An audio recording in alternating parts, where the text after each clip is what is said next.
Counterspy.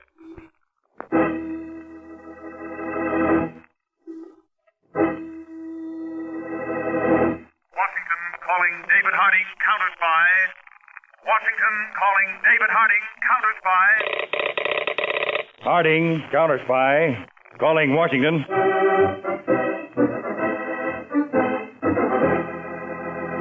United States Counterspy is specially appointed to investigate and combat the enemies of our country, both at home and abroad. Tonight, the case of the vicious visitor. Another Counterspy report to the American people. And now, to Counterspy.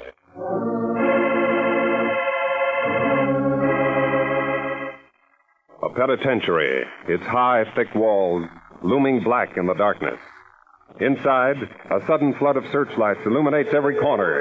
Gates clang shut, and a siren wails frighteningly into the night. Attention all posts. Special alert. Block all exits. This is Warden Dean. Prisoner 196523, Rocky Gaines. Escaped from prison workshop 3 minutes ago. Block all exits. And be careful. Gaines is armed. He's a psychotic murderer and will shoot to kill.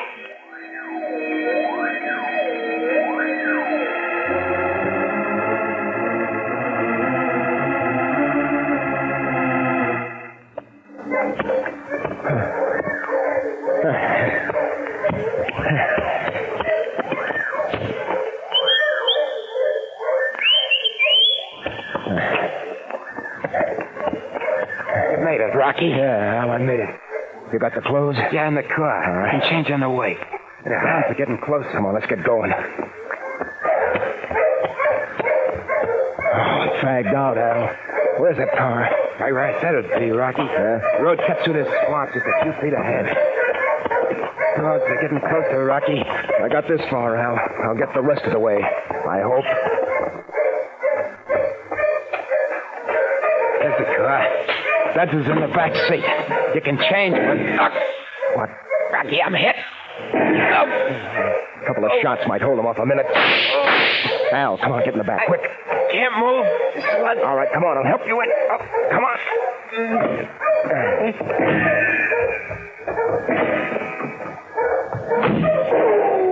Give up. Rocky, you ain't got a chance. Give up. No chance, huh? I got this far. You watch me get the rest of the way.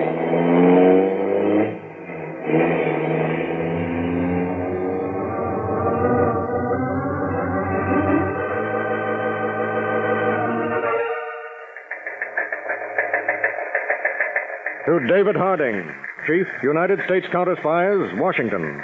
From Warden Deans, Alderlander Federal Penitentiary, Maxton City. Rocky Gaines, serving time here for armed bank robbery, made successful break 5 p.m. this date. After gun battle with prison search squad in nearby swamp, Gaines and unidentified companion made getaway in black Buick sedan.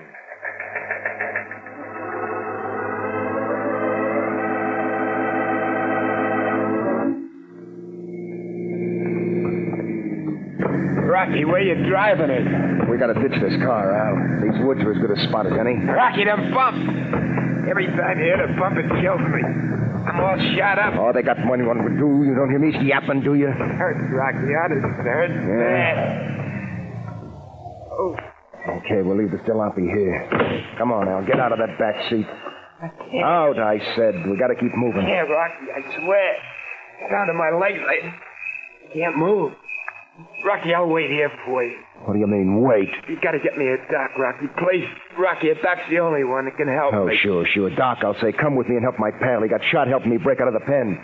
Sure, he'll come running. You gotta do something. I can't take it. It's like a fire inside of me. You're my pal. You gotta do something. Okay, Al, I'll do something for you. Rocky, that gun. What's the idea? I told you I'd do something, didn't I? This'll put you out of your misery. Rocky, don't. You're gonna die anyway. I'm doing you a favor. Don't pull that trigger. So long, Al. Wait. See you around. Rocky,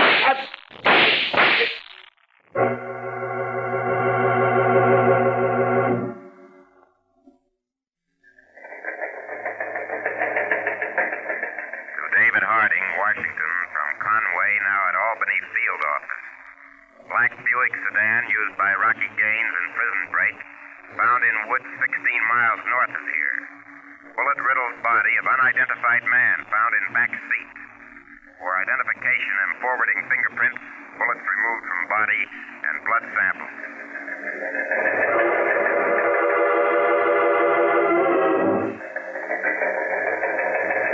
Go ahead, Chief. Harding, Washington, to Conway, Albany. Identification reports that fingerprints of the dead man are those of Alvin Troy, alias Al Trojan, formerly a sidekick of Rocky Gaines. We're working on blood samples you forwarded in the laboratory.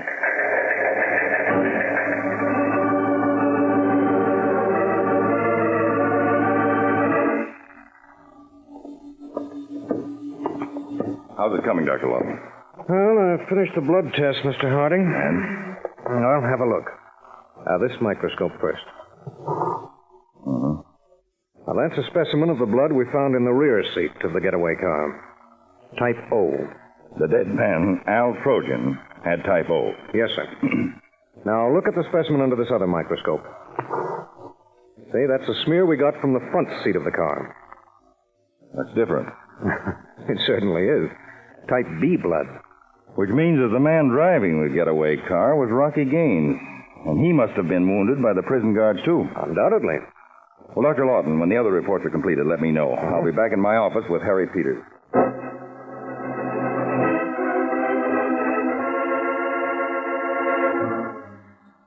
And the lab test, Peters, proved that the blood stains on the front and rear seats of the car were of different types. Now, what did ballistics dig up about the bullets in Trojan's body? Something even more interesting, Dave. Of the 5 slugs probed out of Al Trojan's body, only 2 were .30 caliber. The other 3 were .45s. What? Yes, sir. And the prison guards used .30 caliber rifles. And we know that Rocky Gaines was armed with a revolver, undoubtedly a .45. Nice boy, Rocky Gaines. This means he murdered his own partner. Rocky must have figured that Al Trojan wounded was a dead weight on his hands. And dead men tell no tales, especially to the police. Well, from all we know about Gaines, this doesn't surprise me, Peters. According to the prison reports, Gaines is a psychotic trigger-finger type, a purely emotionless killer without normal human conscience. Special coming in on the radio, Dave. Harding, go ahead. Conway, Mr. Harding. I'm in Tannersville. I got a lead on Rocky Gaines. Let's have it. Less than an hour ago, a motorist picked up a hitchhiker on a back road 20 miles from here. And then at gunpoint, the driver was forced out of his car and left high and dry. The driver identifies the hitchhiker as Rocky Gaines? Positively. What direction did he drive off? North. All right, Conway. From now on, we'll use Tannersville as the focal point of our operations. Set up an emergency base for us there. Right, Chief. Why Tannersville, Dave? Look at this map, Peters. Here's Tannersville, the last large town this side of those mountains. Now, you heard Conway. Rocky was driving north. Which means he's probably headed into the mountains, Right. Now, with the local police, we'll set up blocks at every intersection of those mountain roads. Rocky may get into those mountains, but he has at least one bullet wound. Sooner or later, he'll have to get help up there, or come out for it. And when he does, we'll have to be close by, or some innocent people may get killed.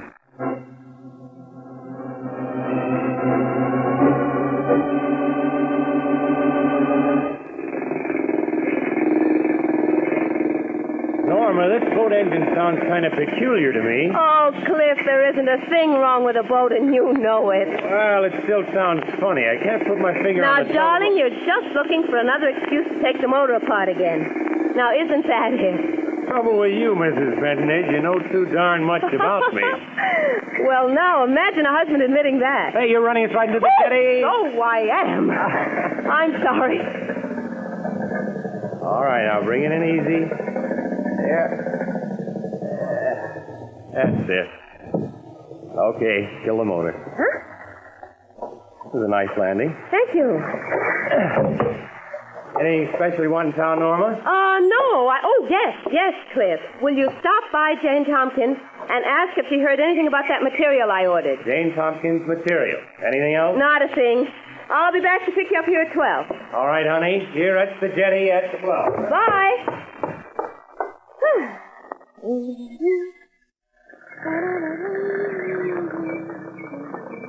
Nice boat you got there, lady. Oh, thanks. My husband takes a lot of pride in it.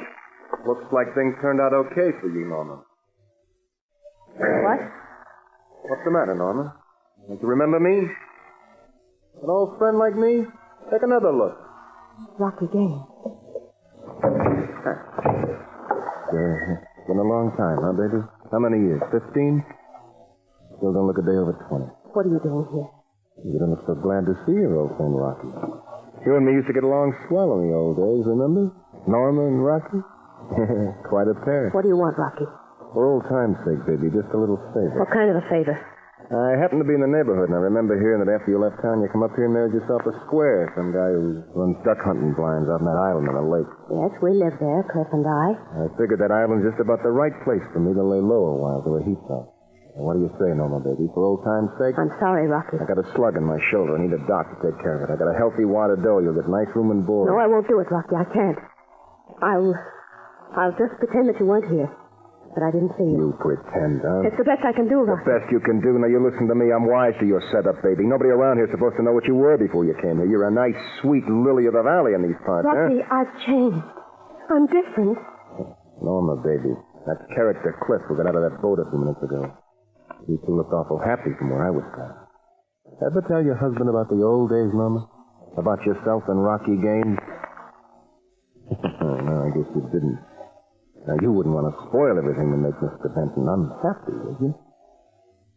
Of all the places in the world, why did you have to come here? Baby, I knew you'd come through for an old friend. Oh. Now, after you take me over to your island, you call the town doctor and tell him there was a gun accident. But, Cliff, what will I tell Cliff? Just tell your husband that an old friend named Steve Evans is staying for a visit. Now, turn that motor over, baby. Let's get out to that island fast.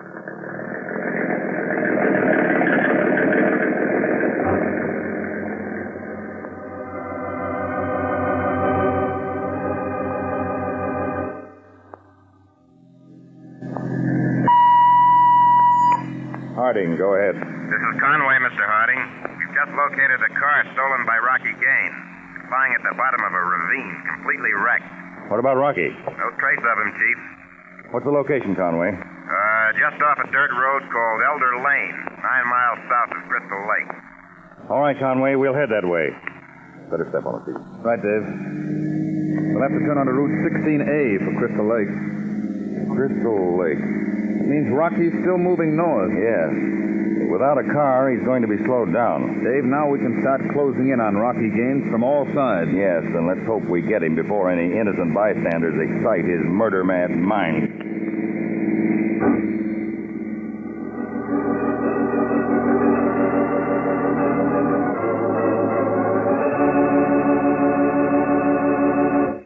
In just a moment, we'll return to Counterspy. Now, back to Counterspy. David Harding and his assistant, Harry Peters, looking for the escaped federal prisoner and murderer, Rocky Gaines, are now in the office of a Dr. Raymond Vincent in the town of Greendale on the shore of Crystal Lake. Dr. Vincent, this is my assistant, Harry Peters. How do you do, Mr. Peters? Dr. Vincent? Well, now, if you will tell us the story, Doctor. Well, of course, Mr. Harding, it can't have any bearing on your case, but that man of yours who stopped by here was so dead set in my telling you. Well, please go ahead, Dr. Vincent. Well, it was like this. Now, yesterday morning, the phone rings. It's Norma Benton, place over on Mallard Island. Mallard Island? That's a big island a few miles out in the lake. It's called Mallard on account it's a dandy spot for duck hunters. Matter of fact, it's the best darn spot in the state. Cliff Benton and his wife, Norma, are the only ones who live on Mallard. Cliff keeps the duck blinds in repair. County pays for it, you know. It brings business here. Well, Doctor, what about Mrs. Benton's telephone call? Well, it seems Norma Benton's got a friend that came to visit. Friend's name is, no, it wasn't it. I have it here on a card. Evans, that's what it is. Steve Evans. Steve Evans. And then, Doctor? Well, it seems Norma was showing this Steve Evans fella some of Cliff's guns. One of the darn things goes off, and this friend is shot right smack in the shoulder. You have quite a few accidents like that up here. You know, you got to be careful with firearms. Doctor, do you have the bullet you extracted? Well, you usually do, you know, but this friend of Norma Benton's, what in tarnation was his name? I got it here on a card. Steve Evans. That's it, Evans, yeah. You've got a good memory, son. Well, this Steve Evans tells me he'd like to keep the bullet for a souvenir of his visit to Crystal Lake. Some folks are kind of funny that way, you know. I once knew a fella... Doctor, we won't take up any more of your time. Thank you very much. Well, you're entirely welcome. I suppose I wasn't of much help to you, though. Well, you never can tell, Doctor. Goodbye. Goodbye, gentlemen.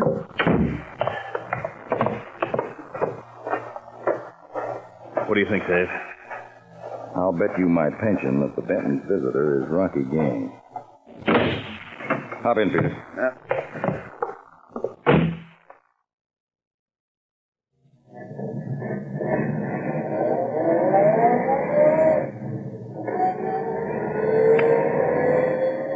Harding to Conway in Master Control car. Conway to Harding, standing by. Believe we've located Rocky Gaines on Mallard Island in Crystal Lake. Have all mobile squads in area report to me at Lakeshore town of Greendale. That is all. The wind-up, Dave? Well, not just yet, Peter. I'm interested in Norma and Cliff Benton. Why should they protect and harbor a criminal? Suppose they don't know who he really is? Well, in that case, those two are in terrible danger. Rocky Gaines is a pathological killer. If we make any hasty move, he might murder them. That's true. On the other hand, the doctor told us that Steve Evans was an old friend of Mrs. Norma Benton. Peters, before we close in on Mallard Island, I want a complete checkup on Norma Benton. Then we'll know how to handle this capture.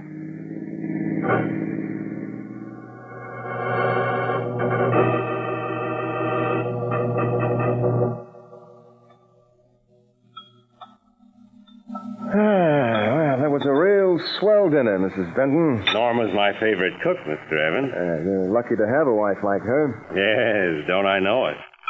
But Norma, dear, you haven't said a word all evening. Is there something wrong? No. You hardly ate anything, did you? I wasn't very hungry, Cliff. There's something on your mind, maybe, Mrs. Benton? No, there is nothing on my mind. Norma, dear, something is bothering me. Now, you haven't been all right for the past few days. What is it, dear? I'm all right, Cliff.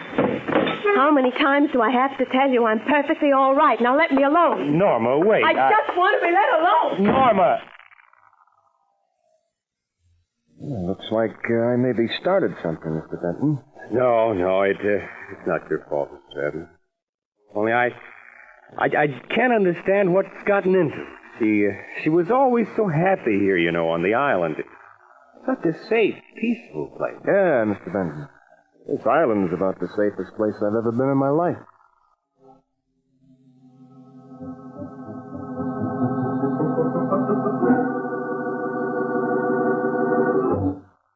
All right, Scott.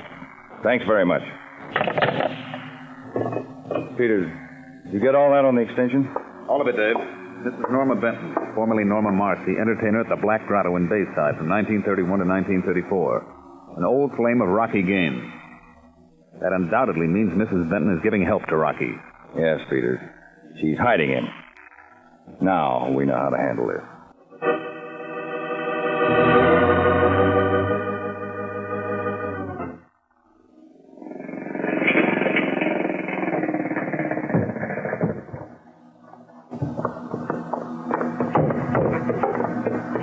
Norma Benton? Yes, I'm Norma Benton. What is it? I've been waiting for you to come over here from the island. But, who are you? Agent Harry Peters, United States Counterspies. Come with me, please.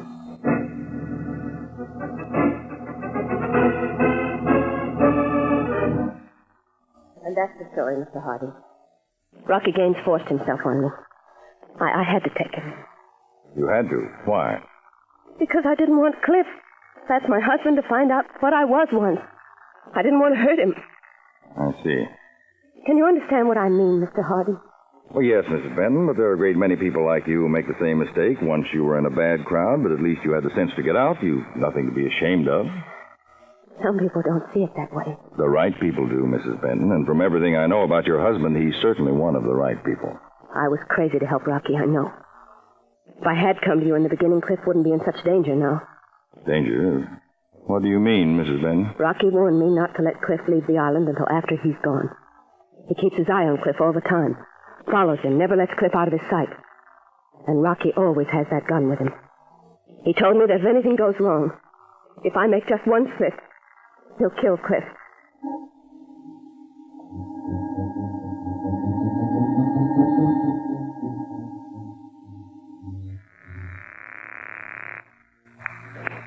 Hello? Well, Mr. Harding, this is Cliff Benton. Cliff Benton, yes. Norma's not in the house now, but she told me about your talk with her. Rocky Gaines finally went to sleep. I just checked to make sure. All right. Peters and I'll start for your island right away. All right. The mooring's on the south shore. I know. We should be there in less than 20 minutes. I'll be waiting for you, Mr. Harding.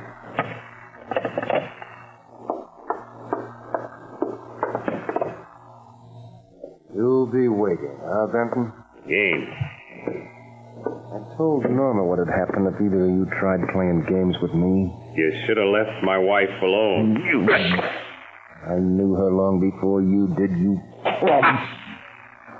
Gaines, don't hit me again. All you and Norma had to do was keep your traps tight till I got away. What did you have to squeal for? The counterspies found out themselves, Gaines. You're licked now. They're on their way here. And you think I'm going to sit here like one of those dumb ducks of yours, huh? Well, I can play games too, Ben, with red-hot slugs for you and for Norma. Wait, Gaines. Wait, yeah, don't worry, I'll wait. Till Harding gets here. And then I start.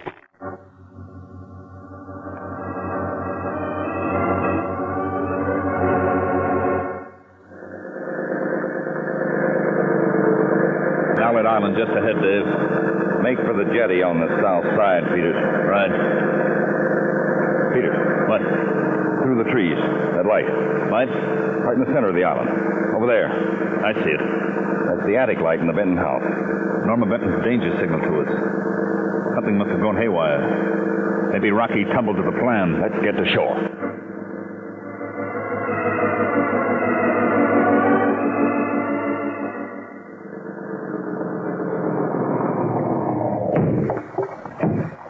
I'll make it fast. Mr. Harding. Mr. Harding. Benton, Dave. Mr. Harding, did you see the attic signal? Yes. Last I heard was from your husband. What happened? I was outside the room when Cliff called you. Rocky caught him at it, so I switched on the signal light in the attic and ran down here. We'll go right up to the house. Yes, but Mr. Harding, Rocky plans to kill us all. Cliff, me, and you. He's waiting for you to arrive. But if he finds out that I'm gone, he won't wait. He has Cliff in the living room. Peters. Dave. We'll have to improvise fast now. You circle around the house. I'll have to take a chance of going up the front way with Mrs. Benton. There's a back door to the living room, isn't there, Mrs. Benton? Yes. Okay, Peters. You come in through the back. I'll try to stall Rocky Gaines while I jockey him into position. Now, your cue to come in will be this sentence. Don't be a fool, Rocky. You got it?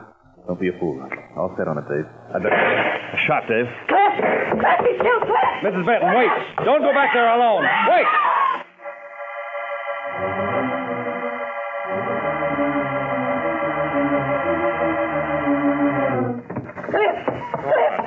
Cliff, he didn't. You're all right. Mr. Benton, where's the shots? We got Mr. Harding, it wasn't Cliff. Thank heaven it Those wasn't. shots, Mr. Benton. What happened? Where's Rocky Gaines? Right here, Harding. Behind. Get your hands up, Harding. You and Benton both. That's it. Now keep them that way. By the way, Harding, where are all your boys? I saw you come up the path alone. I came over alone, Gaines, to talk sense to you. Yeah? What kind of sense? Give yourself up, Rocky. You haven't got a chance of getting away from this place alive. Look who's telling me about getting out alive. There are counterspies stationed all along the shore. Don't be a fool, Rocky. Fool, huh? I got other tougher spots than this. After I set this house on fire, your Boy Scouts will all come over here on the double. That's when I make my break with the boat. I told you before, you haven't got a chance in the world. Don't be a fool, Rocky. Shut up. They're holding up this party, and at this party, Harding, you're the guest of honor. And like they say, the guest of honor should get the first helping. It's a close one for you, Dave. Oh, you're telling me, Peters. What happened to you? I said the signal sentence twice. Dave, believe it or not, those woods out back are thicker than we figured. Took me a while to get through. It's a good thing they weren't any thicker. All right, Mrs. Benton? A little shaky, but yes, all right. This Cliff is. We're both very grateful to you, Mr. Harding, for saving our lives. And our life together. Well, it cost Rocky Gaines his life. And that closes the case of your vicious visitor.